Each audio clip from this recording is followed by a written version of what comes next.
What is up, YouTube people? Cheers. It's been a minute since I've been out in the garage. It's been a minute since I've been recording anything out in the garage. We reoriented everything. These giant boxes are patio furniture that are going on the deck. Hopefully spring's gonna decide to show up at some point. We can get that out of here. Then these bikes will move forward to the garage. I might actually flip-flop those tonight because there's one bin of sporty stuff that I need to grab all the way in back there. But haven't been filming because I've been cleaning. Deep clean, which is much overdue. So yesterday, that entire bench was empty, except for the bin of carburetors, which I kind of need to keep there because I'm out of space in here. I have the 81 Blue Sporty up on the lift. This is a runner rider. I actually rode this back from the shop. However, I think the regulator's on its way out. It charges. I checked it with a voltmeter. Everything is working, but the generator light is not maintaining. So I'm going to try throwing a regulator in first. If it works, then we're good. If it doesn't work, I will send that generator to go get rebuilt. Then we'll slap that back in real quick. Still have to rebuild the generator on this one.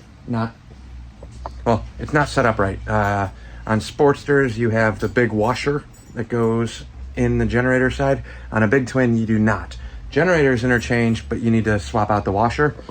This doesn't have that. So we're gonna fix that one. And like I said, I might flip-flop these tonight. That'll be off camera. Move the boxes back over to this section. Then we have the 350 motor on the corner. I didn't tear that apart. I'm going to do a quick, let's see what's wrong with it. That was in a 90 maybe, Suburban. I don't know what's wrong with it. I don't know what the deal is. I think there was 2 cylinders that didn't have compression. So I'll pop the heads off. If it's just a valve job, we might keep that and refreshen up that 350. Not that I have anything to use it for. Next to that is the 302 non-roller. This is the original motor that came out of my truck. It ran and drove fine in the truck. Then it came out of the truck when I put the roller cam motor in there. And that went into the van because we blew it up coming back from Van Nationals in Minnesota. So van died on us. The original motor in the van gave out completely. The valves were probably a 1/4 inch sunk into the heads. I was amazed that it ran the way it did, but it was just down on power. And when I pulled that one apart and did a quick autopsy on it, like I said, the valves are shot. You can send them out and get them remachined with new seats. It's not worth it. You're better off just getting another set of heads. I think I have 8 or 9. Realistically, I probably have 3 or 4 sets of E7 heads. If you're into Ford stuff, you know what that is. If not, it's just late model Mustang stuff from the roller cam motors, the E7s. They work. The heads that are on the van currently are ported and set up. I really don't need any of that in the van. And I'm going through trying to tweak. I got a Edelbrock 600 on there right now. I think I'm going to put a Summit 500. I bought a brand new carb last year, and I usually don't buy new carbs, but I did buy a brand new one last year to go on the van. I put it on my truck, and the low end that I picked up on the truck was amazing. So I don't know. I'm at this weird point of I don't want to buy another 500 carb because I already have one. I do want to get a Edelbrock or a Summit 750 is what I'm leaning towards putting on the Falcon because that will be a high RPM screamer, whereas in the truck, it's never going to see more than 4,000 or 5,000 RPM on its best day. It's just a cruiser. I don't really need that, but on my truck, the other caveat to talking about all of these, we got a good 302. It just needs a cam and lifters, and hopefully they won't wipe out like it did on the last batch, but everything else is good. I pulled the oil pan on that. Everything is in awesome shape. Bearings are perfectly fine. The cam and the lifter that ate itself did no damage on the inside of the motor, other than the fact that I got to go through and clean the crap out of everything before I reassembled. But new cam, new lifters, that motor's good to go. Fresh rebuilt. Everything except for the heads. It's stock heads. The 350, it was free. I didn't pay anything for it. I figured why not just have it. I thought about putting a 350 in that panel truck that I got. Well, then my buddy's got an automotive shop. He's got an LS that snapped the timing chain.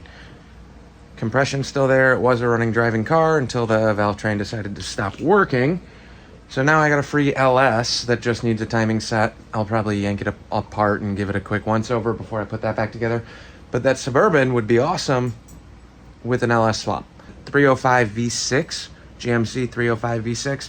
It's just a torque monster, but it's granny geared. I can start the thing in 4th gear and take off from a dead stop without hesitation. There's no RPMs, there's no power band there, so it's really just not practical for driving. So with an LS, everybody does LS swaps. I've never done it. I'm not a Chevy guy, so I really don't know. And it'd be cool with an LS. Ideally, in my head, it's a 1-ton chassis, 8 lug wheels and all that, which, you know, again, you'll change out. But ideally in my head, I am looking for a first-gen Cummins complete truck. I'll spend the extra money, pay up, and do a Cummins swap on a 1-ton panel, Suburban panel truck, if you will. I think that'd be a pretty awesome ride. It would have all the torque in the world for pulling stuff, and like I said, I would use it like a regular truck. So that's kind of where we're at. Quick little update here in the garage. Tonight's goal, Blue Sporty, runs like a top. Ran great on the way here, but the regulator's on its way out, so I got a brand new regulator. I'm gonna swap this out. Maybe we'll film and split this into 2 videos, but I just wanted to give you guys a quick update since I've been slacking. If we come over to this side, I got the yellow toolbox that used to be next to the Red Bull cooler that never actually has Red Bull in it. This toolbox is going out. I bought this to downsize my garage when I was getting the big one. Well, that's already jam-packed and completely full. I have a nice new base at the shop upstairs that I bought. Didn't end up actually using it for anything. It's kind of half empty. I'm gonna bring that one back, and then I got a new upper section that's twice the size of this. This is fine size-wise, but the drawers are so small, it's completely impractical for anything that I do. So this will be getting a new toolbox that's way taller. You can keep everything condensed on this little side and have way more storage for some more stuff. And then same thing here. This crate table thing, I don't know what I'm doing with this. I might put my hardware shelf or bins high up on the wall. But that crate is what the shovel head motor from... Oh, that's Stroker. No. What bike was that on? I don't remember. I bought a bike bought a shovel head motor from Texas, and that was the crate for it. So I like having the remnants of that. There's 2 more pieces that are floating around somewhere, but I have a full crate to ship a motor if I end up buying and selling a shovel or an Evo or some sort of Harley V-twin motor. But that's where we're at. This will be here for 1 more day.